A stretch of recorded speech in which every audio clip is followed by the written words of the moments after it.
Hello, everyone. I am Elisabeth Nevins, and I'm here with. Hi, everyone. I'm Dana White. And we want to welcome you to our session today, Closing the Loop, Building a Culture of Evaluation Without a Staff Evaluator.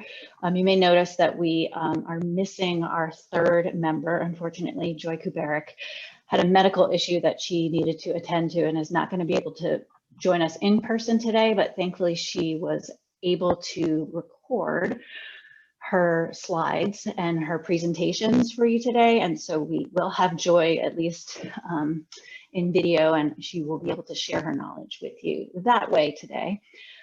Before we get too far into this, I want to begin our time together today by acknowledging that I am hosting this session on the stolen land of the Massachusetts people, Dana on the stolen land of the Monacan and Manahoac peoples, and Joy on the stolen land of the Pennacook, Wabanaki, and Abenaki peoples.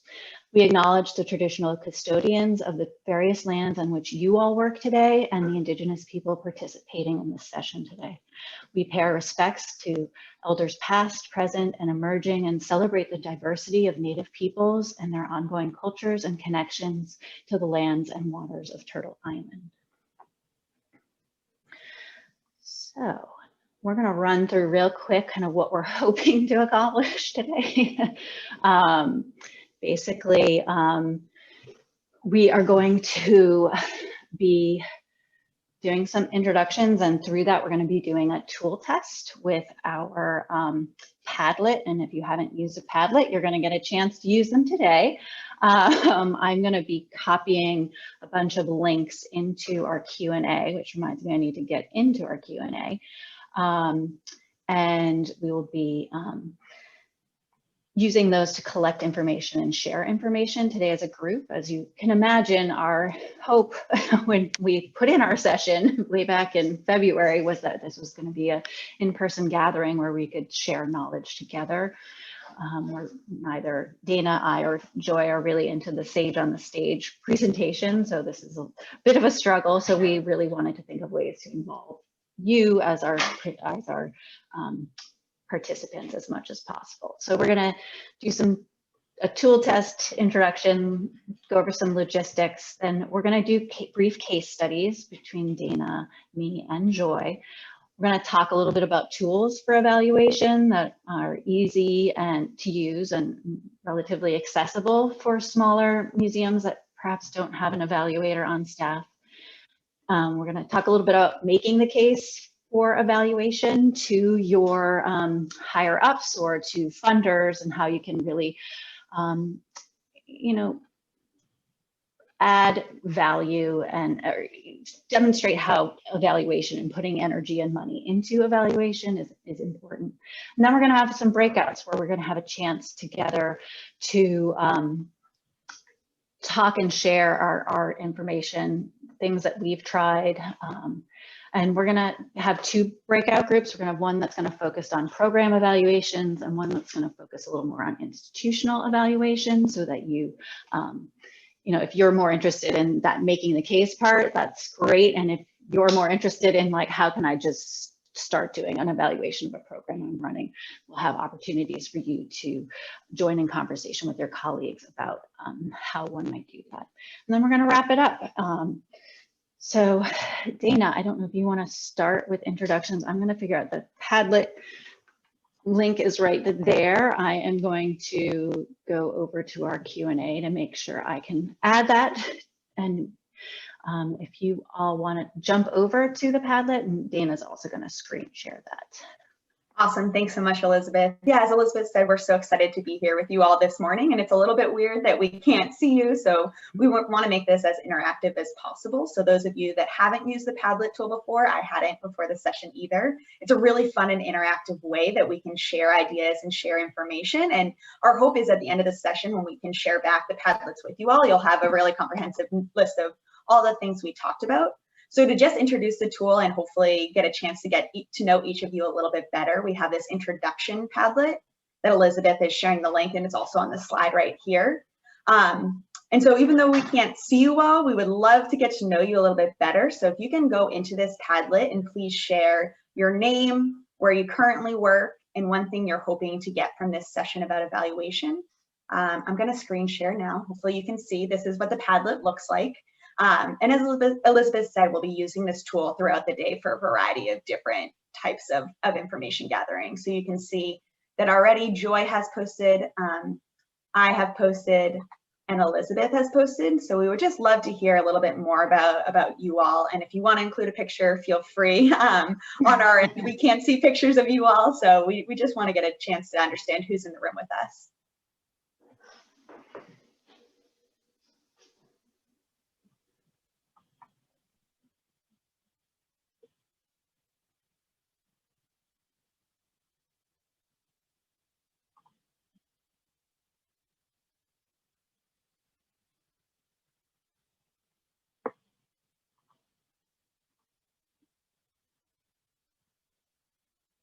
And we have Alex, who is our ambassador here, and I as well. I'm trying to monitor the Q&A. So if there's any questions that you have, please throw them up. I would suggest that we use the I know there's a Q&A and a chat, but if we could keep everything in the Q&A, it just makes things easier for us to monitor. Absolutely. Welcome, Alex. Trees, dogs, and coffee. Great things. All great things. Oh,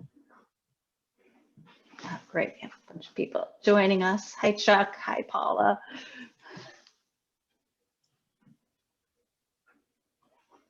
Great.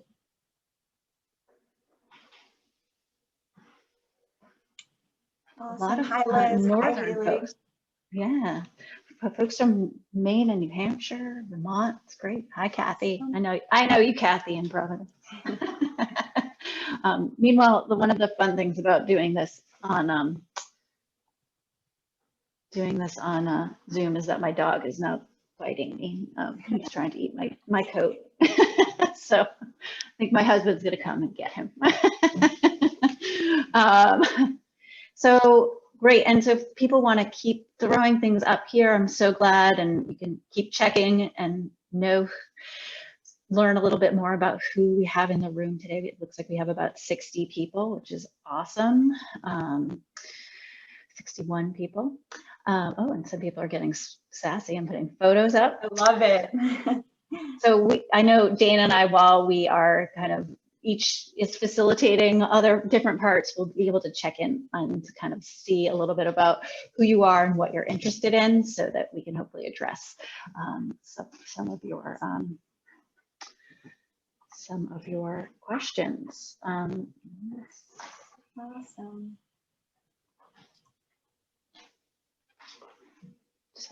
All right, so Dana, do we want to jump over to our a quick take on our intro? So we've done our introductions, and we'll talk a little bit more about ourselves when we get to. So just in terms of tech how-tos, again, as I mentioned, if we could try to use the Q&A versus the chat, that just gives us one less thing to be monitoring, and we'll try to be paying attention to that amongst the many things we're paying attention to.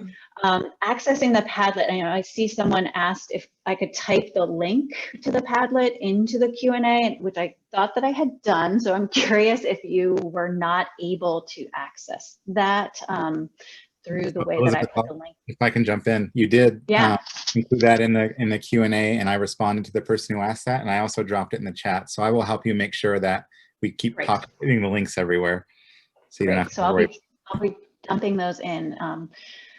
And then in terms of finding the breakout rooms for later on, we set up in the if you look to the tab that says community, you can either access that through the meetups and virtual meets. There's one that's closing the loop evaluation session institutions with me, and there should be one that's programs with Dana. So when we get to that point, you can either access those through the community header on that side bar, or I also have links to those, which sounds like Alex will be able to share with you all through the chat and the the Q&A feed as well. So we're going to be jumping around a little bit, and hopefully you can keep up with us. And whenever we do a Padlet, we're going to screen share them. So if for whatever reason you can't access the Padlet, we at the very least are going to be able to show you what's going on those as well. Just in terms of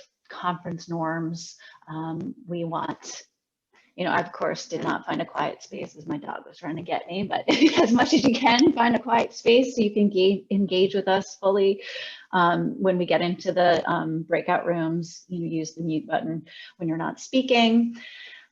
We really want you as much as possible to participate, but again, share space and use that Q&A as a way to communicate with one another, ask questions. If you respond and read it and are responding to one another as much as you are to us. And then again, if possible, if you can get on that Padlet and be sharing information, we can actually save those and continue to add beyond this meeting, so they are resources that are living. So, you know, we of course will try to integrate as much as we see in the Q&A back into those things and to share out afterward. So I think now, I have no idea what's next. Are we on to case studies? Yes, we are. Now we're on to case studies. So we have an opportunity now, Elisabeth, Joy, and myself, to share a little bit about our experiences. You can see we are kind of taking 3 different levels to share these case studies. So I'm going to kick us off first by talking a little bit about my experience thinking about the program level, sort of that micro level of evaluation and some of my experiences there. So I know I said my name at the very beginning, but hi again, everyone. I'm Dana White. I'm currently in my first year of business school at the University of Virginia, and I'm so excited to be here with you all at NEMA today to talk about this really important topic. Prior to starting school, my most recent role, I worked as a program education specialist at the New England Aquarium. As an educator, I had opportunities to travel all over New England, teaching outreach programs and building relationships with various community members. I also worked within our community engagement team, and as a portion of my job, I had opportunities to think about program evaluation. So like many of you all, it seems from reading some of your introductions, we didn't have a full-time evaluator within our outreach education department, but we did have a lot of people that were really excited to think about evaluation and think about evaluative opportunities. So I certainly come to you all today to talk here not as someone who has any formal training as an evaluation professional, but rather someone who had evaluation as a small part of my job, and to really speak to this experience within the context of a specific program level initiative. So the program I'm going to be talking about today is called Science Under the Sun, and you can see some photos on the screen here. And as Elisabeth said, later on today in our breakout sessions, we'll have a chance for each of you to share a little bit about some of the programs you're thinking about, and we can start to collectively build and help gather resources for program-specific evaluation. So to talk a little bit about Science Under the Sun, this was an incredibly fun program. I was a new program at the aquarium when I was there. We ran it during the summertime, where groups of educators and teen interns would go out to local beaches and interact with visitors and residents there. We had opportunities to explore local habitats, to really go dive into the water. As you can see here, use a variety of different scientific tools, really have authentic connections with residents. And we were also experimenting with the use of a citizen science platform, iNaturalist. There was so much enthusiasm around this program. It was brand new, and people were really excited about us getting into local communities, to build relationships, to really flex our sort of open-ended interpretation muscles. And as you can imagine, this led to some really interesting conversations about how we wanted to actually evaluate this program. So I would say one of the most important pieces of figuring out how we were going to gather information and evaluative processes here was starting with thinking about who the stakeholders were and really working from there. So starting by asking the question of like, who is interested in this information? What is the information we're trying to learn, and what are the decisions we're going to be able to make once we gather this information was hugely important. So for Science Under the Sun, for this specific program, it was really for internal audiences. We weren't looking to publish this data. It wasn't a super formal evaluation method, but it was a way for us internally to make some decisions and to decide if we were meeting our programmatic goals, both from our audience perspective and also from internally from our staff goals. Were we really building our capacity? Was the program feasible for our staff? And was it having the intended impact we were hoping it would have? So defining these goals was really, really important for us. And we actually discovered through having conversations across a variety of stakeholders that we weren't all coming to the table with the exact same goal in mind. And so having an opportunity before executing both the evaluation plan and implementing the programming, it was really helpful to lay out what were all of the things we were hoping to accomplish and what really seemed like it would be realistic, and how could we align on some of those goals. I think as many of you all, I'm sure know, time is so important and evaluation can take a lot of time. So a really key part of setting up our evaluative plan was being really realistic and reminding ourselves we're not going to be able to gather everything. We're not going to look at every single piece of this process. We really want to focus in on who are the stakeholders and only focusing in on what are the things we have control over and what can we change and what are we really trying to understand with this data. So in actually executing the evaluation plan, we did a two-pronged approach that both used survey data. So the first was surveying participants of the plan. You can see on the screen here sort of a snapshot of what this survey looked like. We were incredibly fortunate to have access to technology. So we would actually be able to bring the survey on iPads to the beaches with us. So that once we had interactions with participants, we were able to actually give them the iPad survey and ask them to fill it out on the spot. This was amazing because being able to ask them to fill it out right there led to a really high return rate of our surveys. I understand right now that of course things look really different and feel really different. Another tool that we used was having a QR code that folks could scan. And we had that both on our tables and we also had that on our printed materials when folks were walking away from the table, which in the times of COVID, many people I think have started using experience with scanning those QR codes, whether at different restaurants or facilities. So that's another way to think about facilitating an electronic survey. But as you see here on the side, there's only 5 questions, and that was really key for us. We wanted to really hone in on what was the data we really wanted to gather. We're asking people on the beach to fill out a survey. It was important that we were keeping it short, sweet, and to the point, and making sure that each of the questions we were asking was tying directly to one of the strategic questions we were trying to answer that was important to one of our stakeholders. So really, I think that was a key point, was we had drafted a whole lot of questions we wanted to ask, and being able to parse through each of those and decide what were the most important things to gather right now, what was going to be feasible for us to both collect and then also make sense of in the end. The second prong approach was after educators went out on these programs, when they came back to the aquarium, they would fill out a program survey as well. This was a paper survey. It was also short and very aligned with the goals we were trying to gather. But by having this two-pronged approach, it helped us because one of our goals was figuring out, was this building capacity for our staff? Were our staff seeing folks making connections on the program? So being able to take what our educators were seeing and reporting and pair it with what our participants were saying about the program gave us a much fuller picture of what kinds of changes we might want to make to the program. In this specific Science Under the Sun evaluative process, and also in others that I've used when I've issued survey data, it's been really important to think about what the back-end data collection is going to look like. So a tool I've used is building out a Microsoft Forms sheet. You can use Google Forms, anything like that. So that when I'm entering data from the paper surveys, I'm just entering it through a survey and it populates an Excel on the back end that I can then use for data crunching and looking through trends.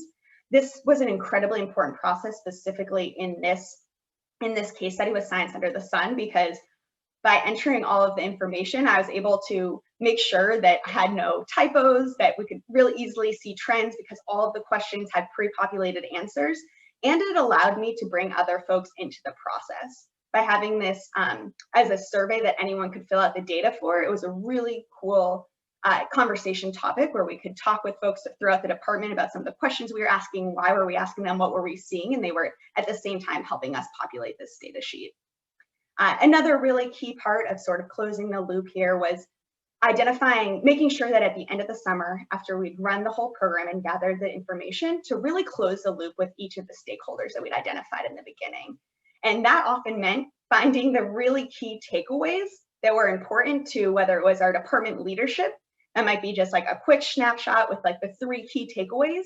And if it's our community engagement team, it was diving in a lot deeper into what were the trends we were seeing, what were some of the changes we wanted to make, but making sure to have those conversations at the different levels of stakeholders was hugely important. And then one other thing I would add there is, Alex, I'm sorry, do I see your face coming on? Oh, I was going to jump in with a question when you were finished. Oh, great. Someone just asked in the Q&A where the survey development piece happened. Was it your education department? Was it development? Did funders provide specific metrics?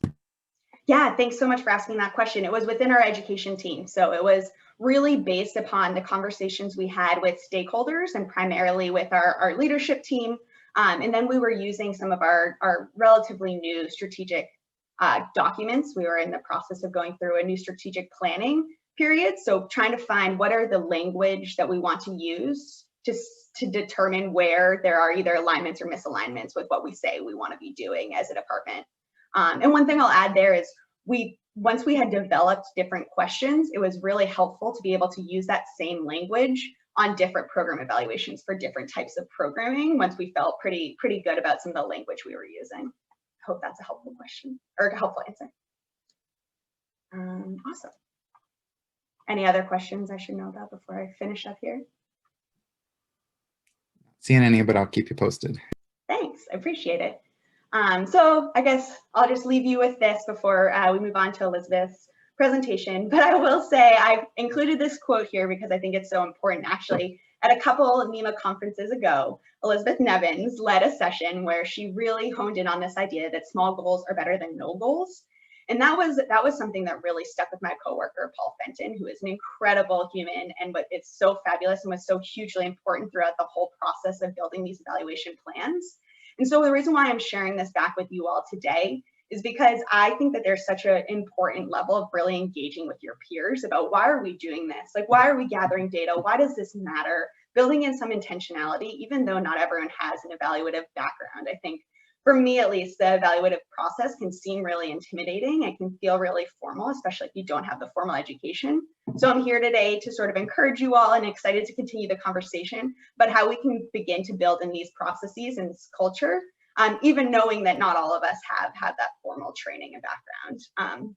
So I'm really excited to have the chance later in breakout groups to interact with you all more, to hear any questions, to talk further about my experiences, and more importantly, to hear about your experiences. So I'm going to kick it over to Elisabeth to talk through the next case study. Thank you so much, Dana, for totally embarrassing me with that.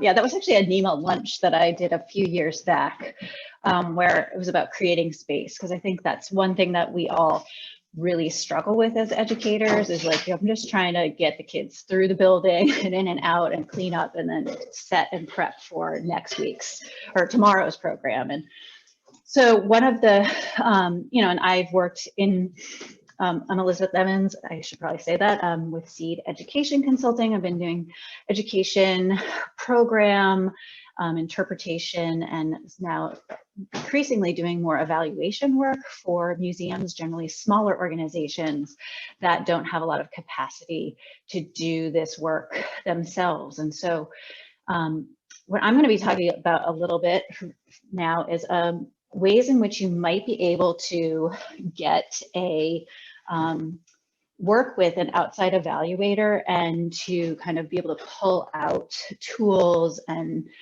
information and processes through that maybe one specific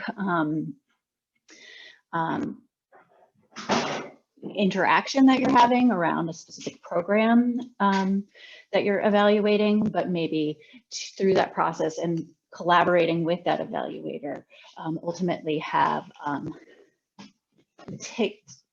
tools that you can apply beyond just that one context. So if you want to jump slides, Dana's doing my slides for me.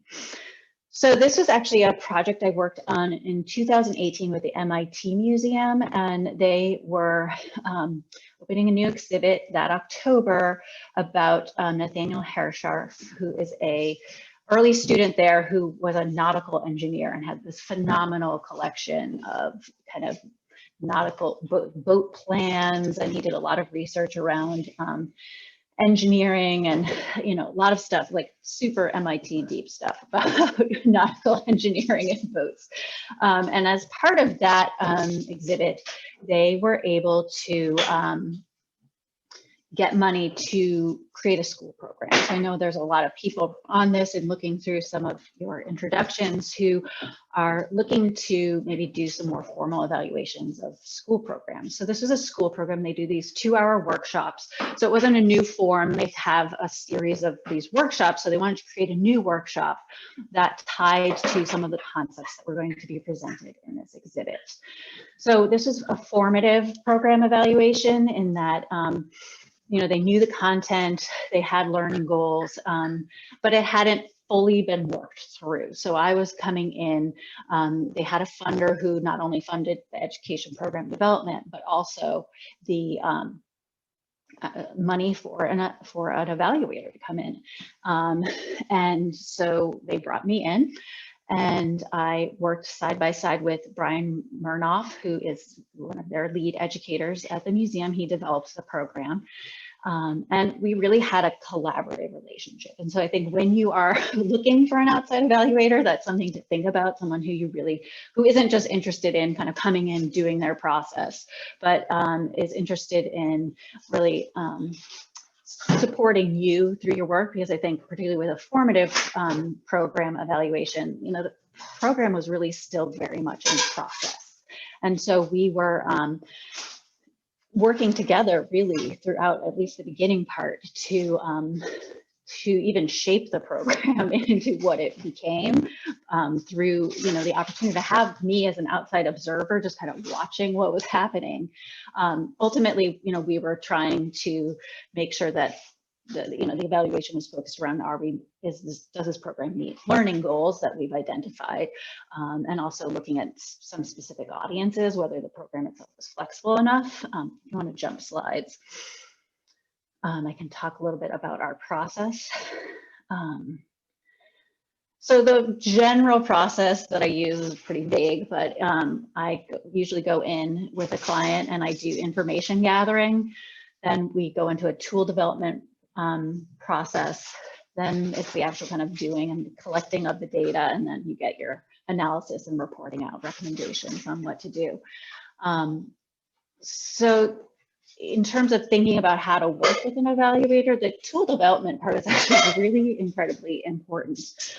So, you know, Brian had already written the program, he had it outlined.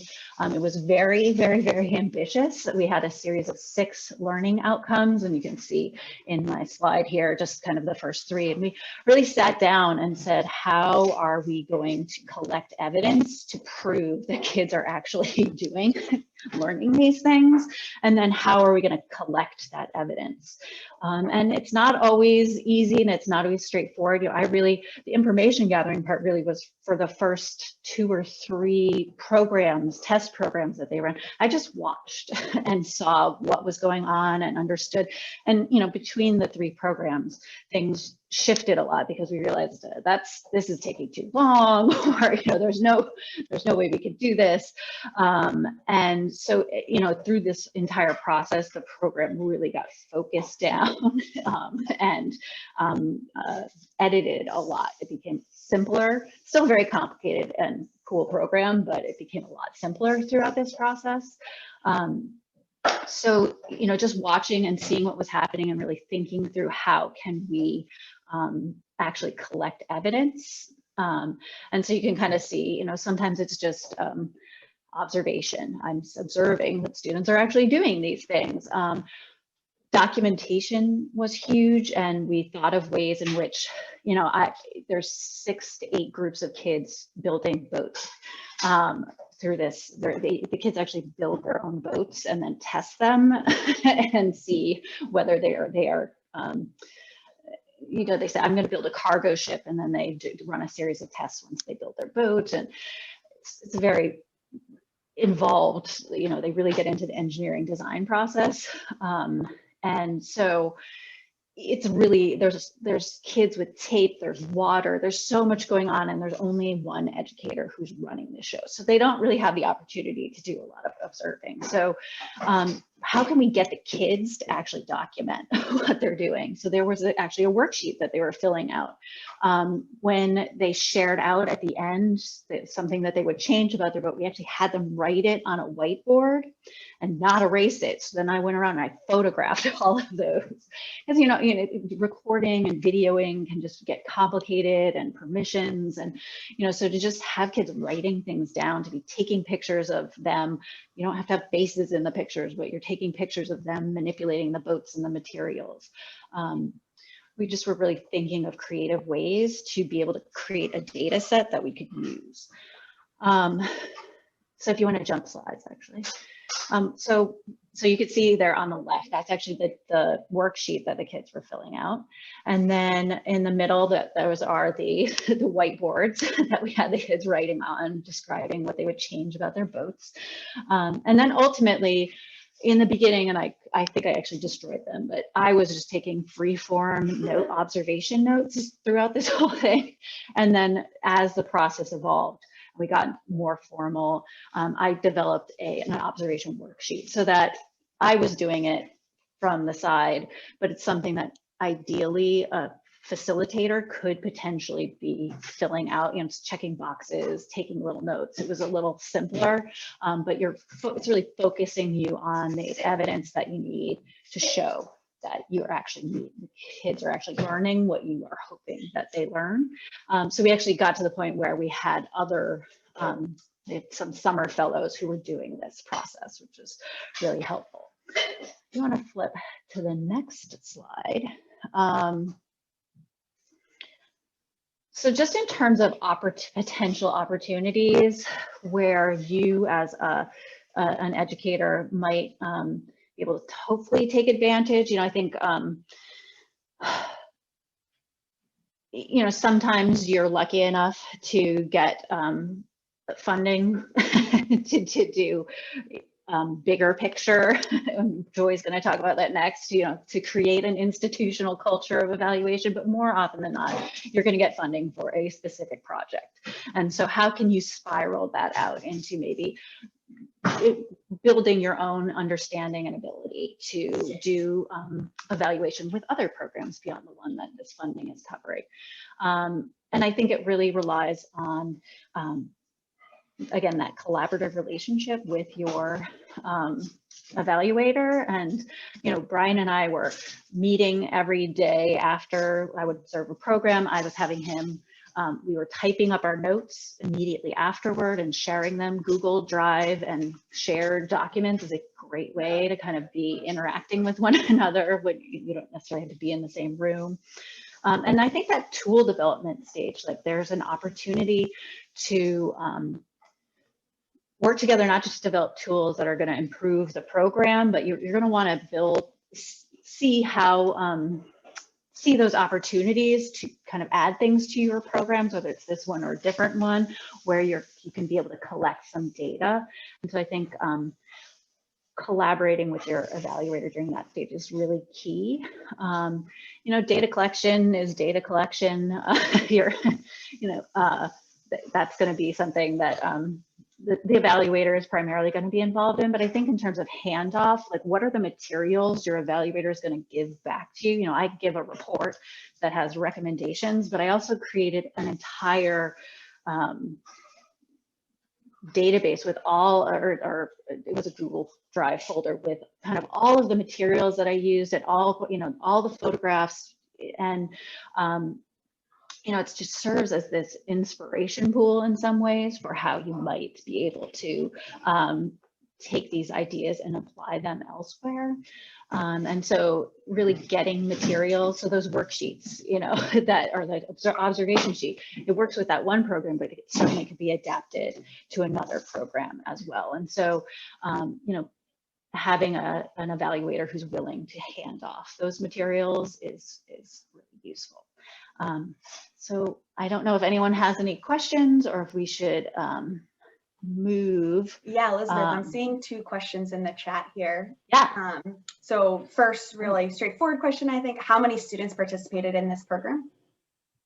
Yeah, so I think we ended up observing 7, I think it was actually 8 school groups. It was like summer camp. We did this during the summer, so there were summer camp groups, and they ranged from anywhere to 10 to, I think we at one point had 30 students altogether. So it was a pretty small scale, and a lot of it was, and I think this is, again, the small is better than nothing in some ways. You're trying to get summer camp kids to come in, and it's hard to sell a program that you haven't really advertised or developed yet. And so, we kind of took as many kids as we could convince to camp groups to come, and we made the most of it. It ended up being a really informative process for how the program developed,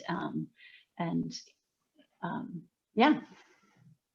Awesome. And then Christine asked if you've ever used 360-degree evaluation for a program. I have not ever used no. So maybe that's something that we can talk about in the program breakout. So.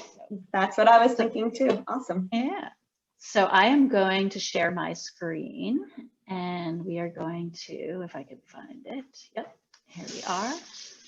So we're going to have Joy talking a little bit about larger scale institutional. Hello, my name is Joy Kubarek, and I'm partner of learning organizations, doing program evaluation, education research, capacity building, and the like. So I'm here today to share with you a couple of examples from some projects I've worked on with organizations that have really embraced evaluation at the institutional level. And they've done so because it's really part and parcel to accomplishing their mission and knowing whether or not they've accomplished that mission statement of theirs. So there's two examples I want to cover today. One is with the Houston Zoo, which is a large urban zoo in Houston, Texas, and then the Marine Mammal Center, which is actually an animal rescue and rehabilitation center based in Sausalito, California. And they also have a public-facing component where people can visit. They do outreach and education programs and so forth. So again, I said mission critical. So these institutions are great examples of how leadership identified that to really understand if they're making an impact, if they're accomplishing that mission, they had to start to embrace evaluation across the organization. So again, both mission-based organizations, they felt good about what they're doing anecdotally. They understood that they were, reaching so many people and doing so many programs, but they didn't have the evidence to back up if they're accomplishing the big why, their mission statement. So this first slide here, this is actually an example from the Marine Mammal Center. They integrated evaluation into their strategic plan. So that's my first tip here with these case studies, is if you're looking at doing evaluation at an institutional level, integrate it into those most important foundational documents, to strategic plans, master plans, and so forth. So here you can see they actually have a number of goals where they've identified evaluation as key to their work. So creating a culture and system of evaluation that allows them to define and measure their impact, looking at things that they're trying to accomplish with audiences, motivating them, inspiring them, equipping them to make a difference, applying best practices. So there's all these things here that they've identified in their goals, but they didn't know how to actually monitor whether or not they're accomplishing that. Looking at advancing scientific inquiry, empowering people, having accurate and current data for decision making and maximizing impact. So again, these are all components of their strategic plan because they wanted to prioritize moving the needle on this and understanding, are we accomplishing this? And if not, why not? And what else can we do to work towards this? Here's another example. This is what the Houston Zoo example that I mentioned. So again, in their strategic plan that they established a few years ago, they identified a number of strategic priorities. They have them in different buckets around animal care, experiences, education, and so forth. When you zero in on their strategic priority around advancing conservation education, you can see that they have this goal here, creating a culture of evaluation-based decision-making to increase effectiveness in order to change participants' behavior toward actions that save wildlife. A little bit of a mouthful, but the point here is that they identified it in that plan as a priority. And when you do this at the institutional level, it means that it's much easier to justify decisions, to garner resources, and to really, make it a plan, not just put it out there as something you would hope for, but actually take the steps towards accomplishing this. And it really is a way to get internal buy-in. So staff across departments understand the importance of this and why it's elevated to this degree.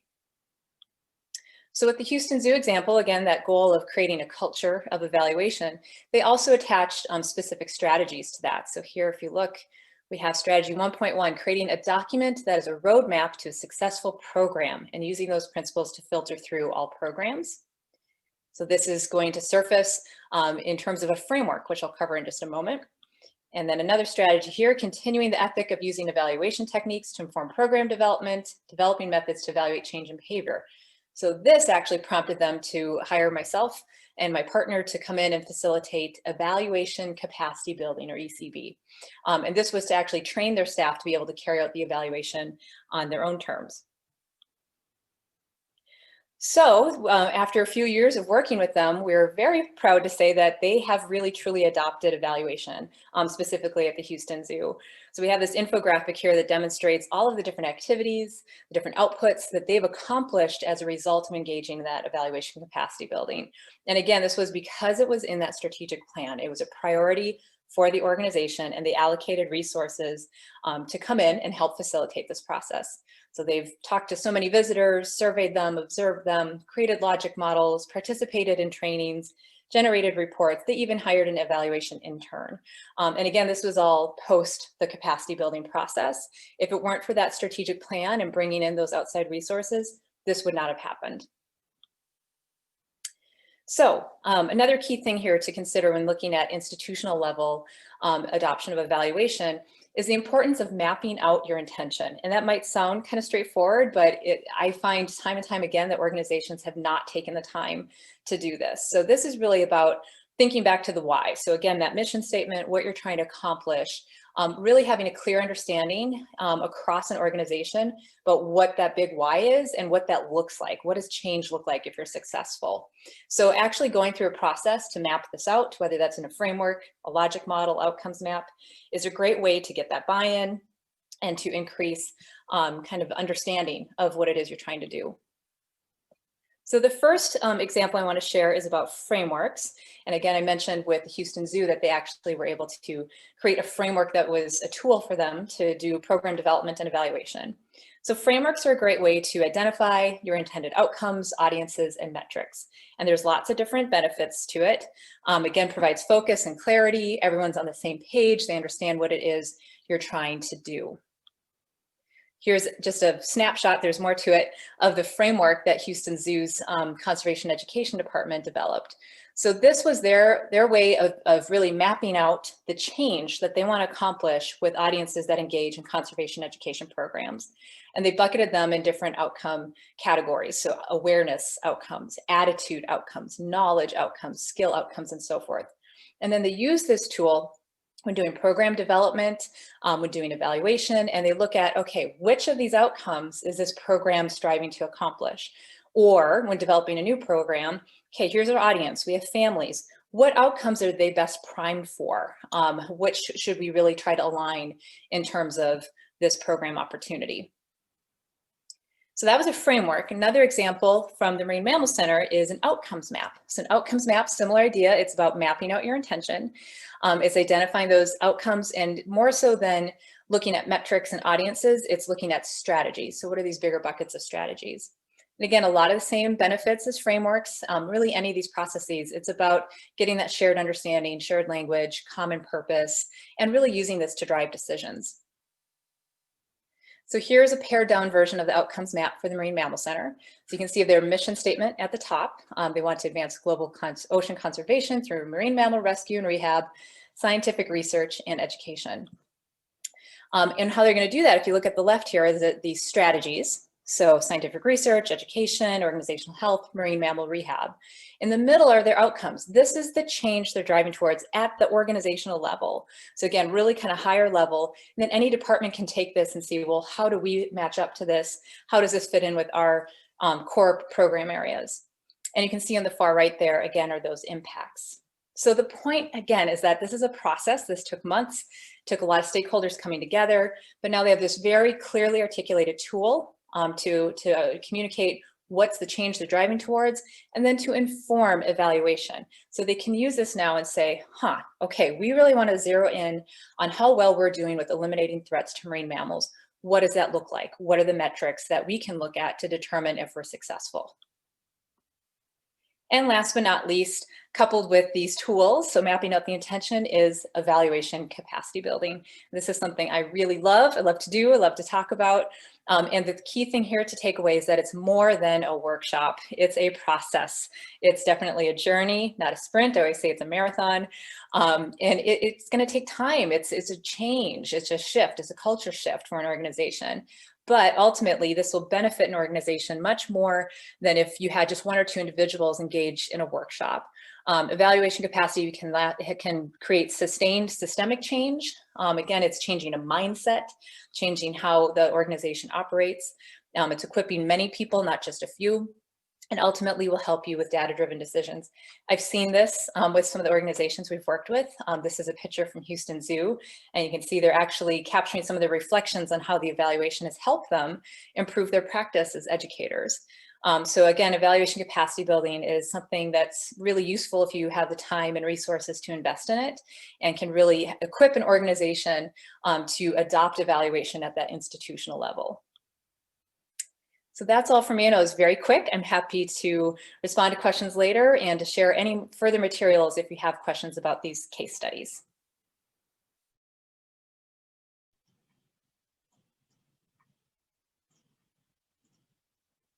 And I do know that Joy, we have her email address. So if you do have any questions for Joy, I know that she would be more than happy to answer them. And, you know, certainly if we can help in any way, we answer any of your questions, we will do that as well.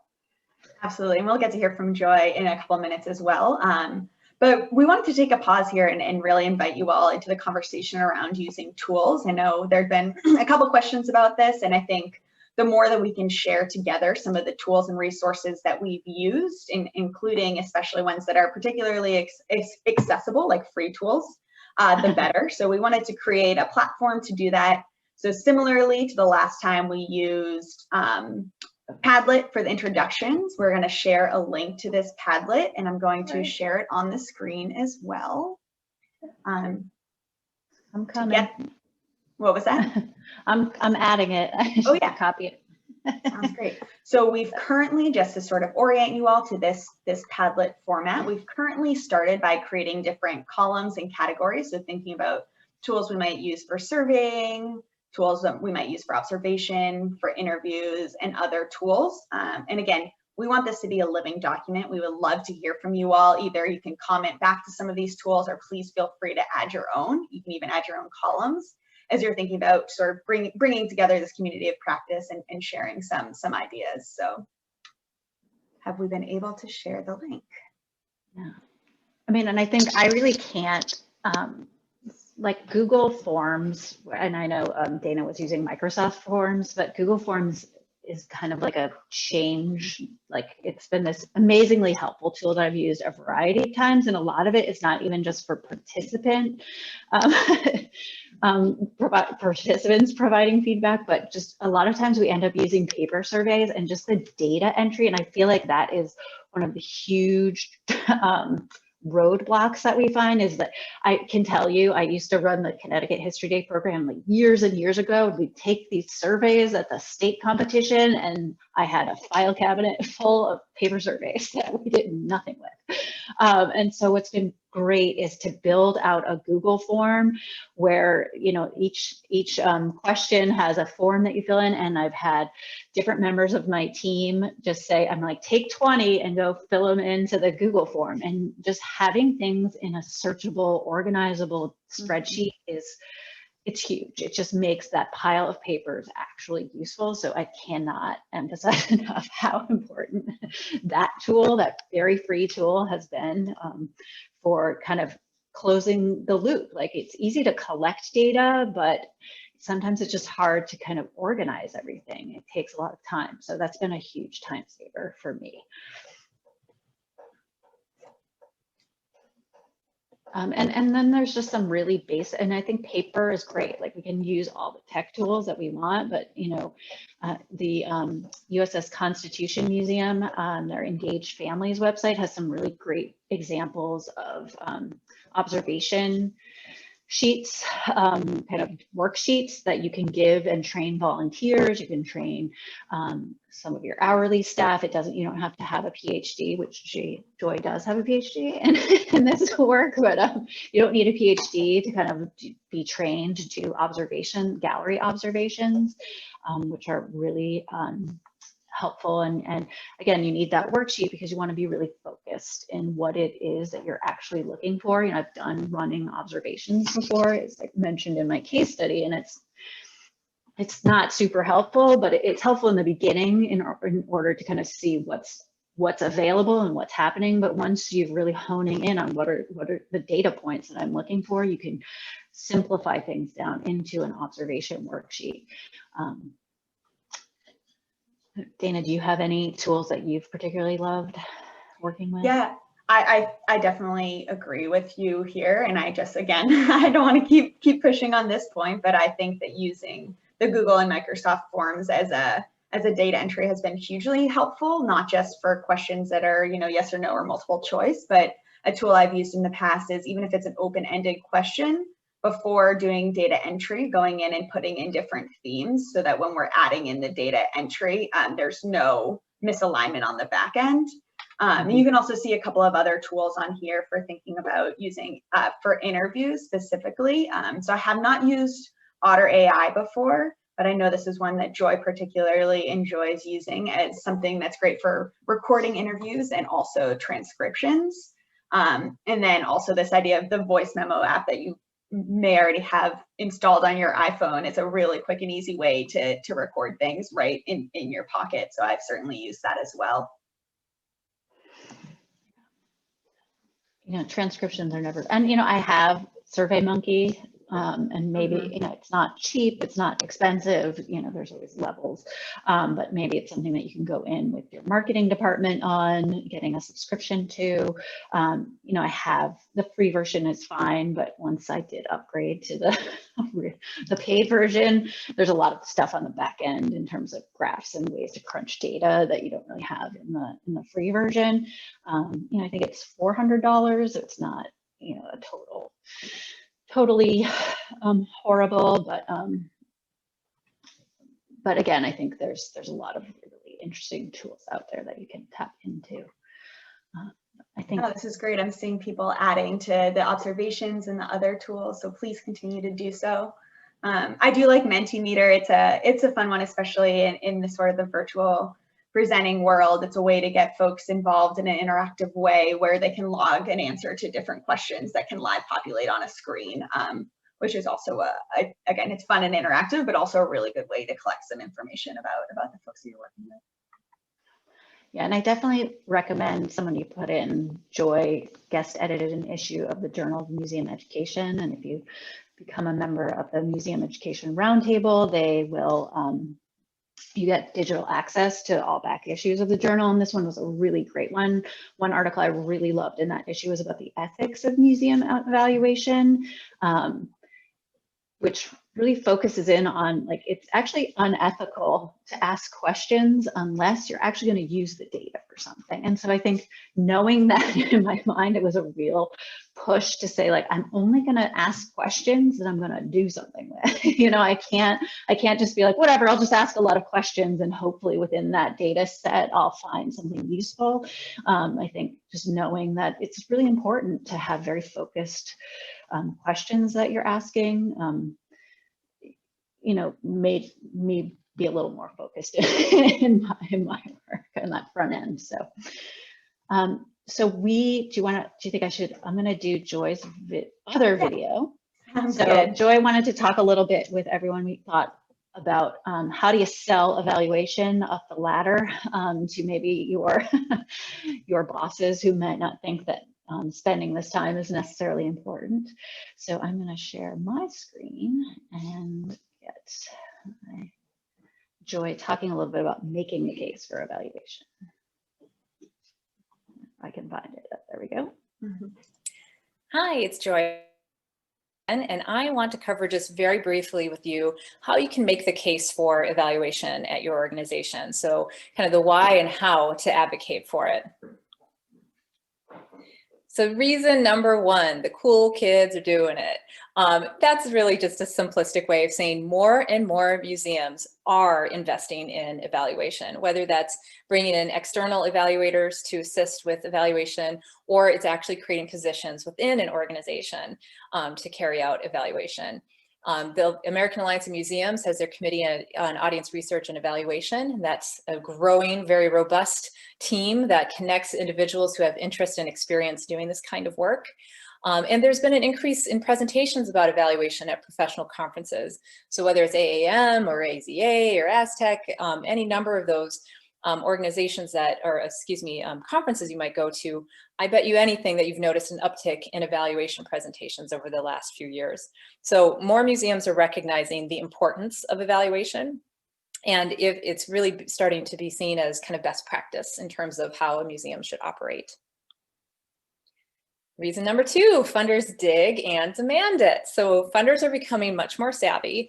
And while, yes, of course, they still ask for goals and objectives and look at things like outputs. So how many students did you serve with this project and so forth. They're now moving beyond that and looking for outcomes-based reporting. So what is the change that was accomplished? How do you know that this made a difference?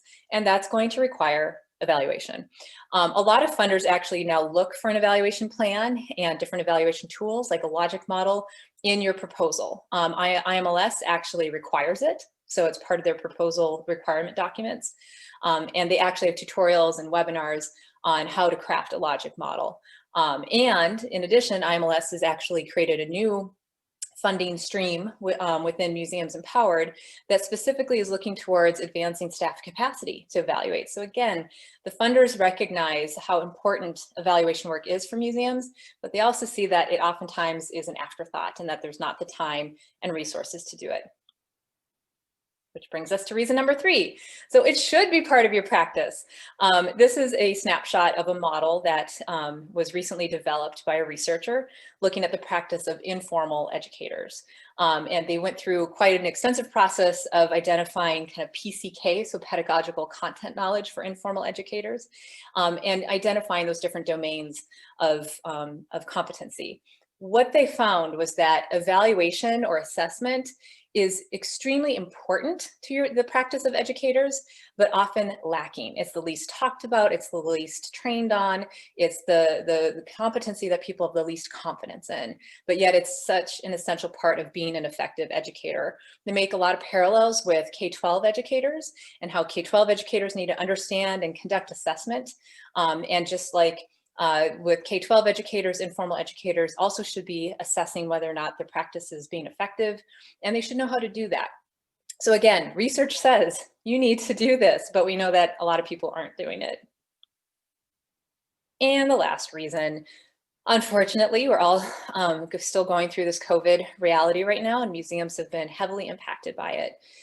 If you have been involved in evaluation in the past, likely you're already equipped with some data, with some evidence to support some of your difficult decision-making that you have to make right now.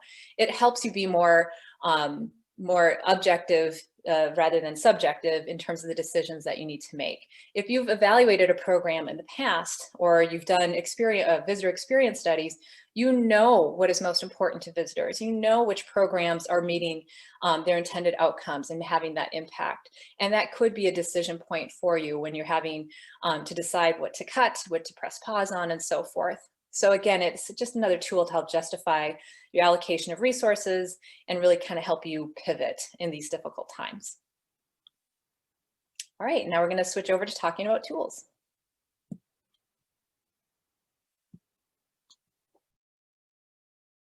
We're not going to do that because we already did that. Hold on, let me unshare. So we flipped things up so it wasn't too much joy video happening.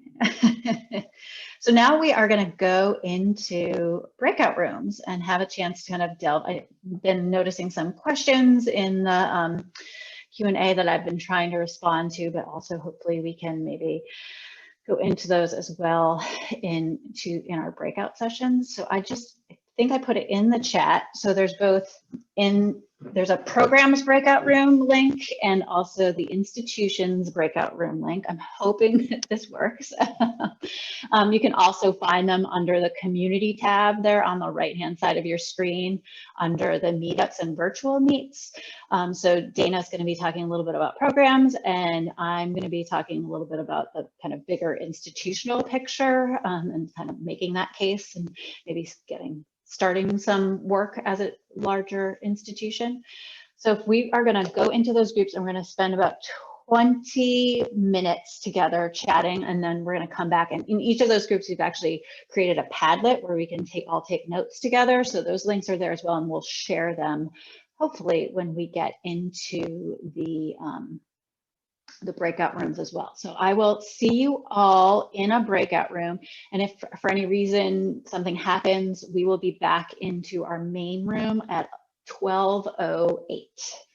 All right, I'll see you over in the breakouts. Sounds good.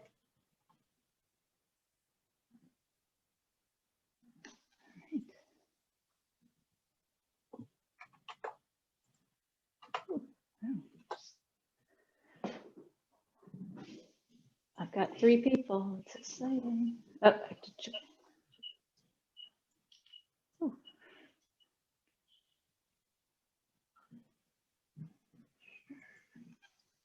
Oh, shit. Missed you.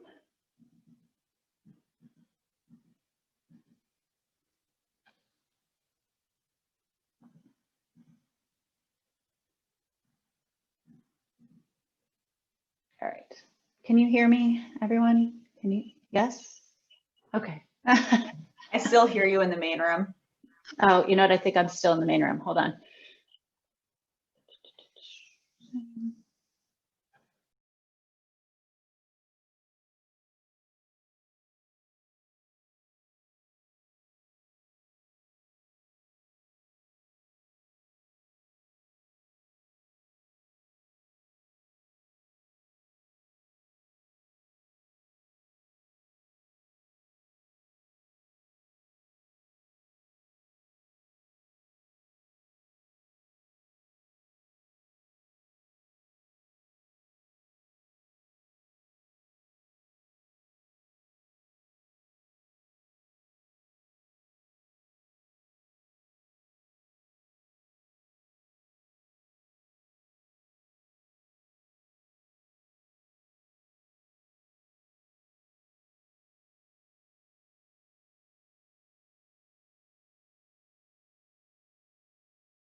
So, hoping Dana comes back. Alex, are you here?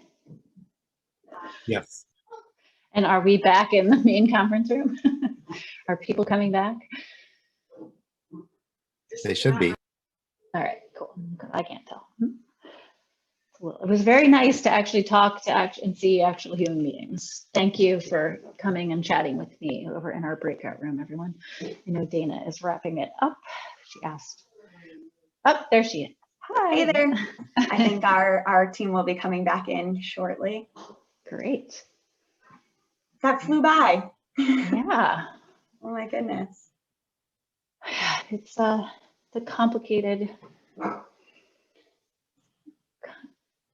Again, we were talking in our group about time being the greatest resource. And so, I mean, money is always the best resource, but because then you can do whatever you want with it, including buying time. But, but just really, I find time to be the thing that we're all trying to pull. What were you talking about in your group, Dana? Yeah, we were talking about quite a few different things. I think two of the more tangible conversations we got into was thinking about program evaluations with youth under the age of 18 and like what can that look like? What are some tactical, maybe whether it's using photos and interviews and observations, and also ensuring like having caregiver content was sort of a part of the conversation. And then we were moving into this more recent conversation around outputs versus outcomes, and really working to think about how do we shift some of the conversations within our institutions from this output sort of more number-based to transitioning into more outcomes and really focusing on learning objectives and how do we do that for our programs and how do we do that for our teams and building a culture. So we had a great conversation, but it was way too short in my opinion. Yeah, that's always the problem. And, you know, again, we wish we could all be together having our conversation. And we talked a little bit about longitudinal studies and in some ways, you know, when you have like a small one-off program, how is it that you can demonstrate any kind of big aspiration?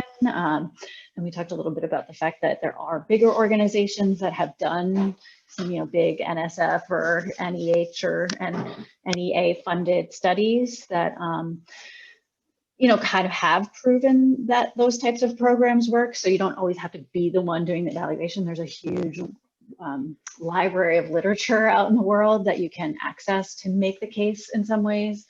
And then that means you can focus maybe on a specific program.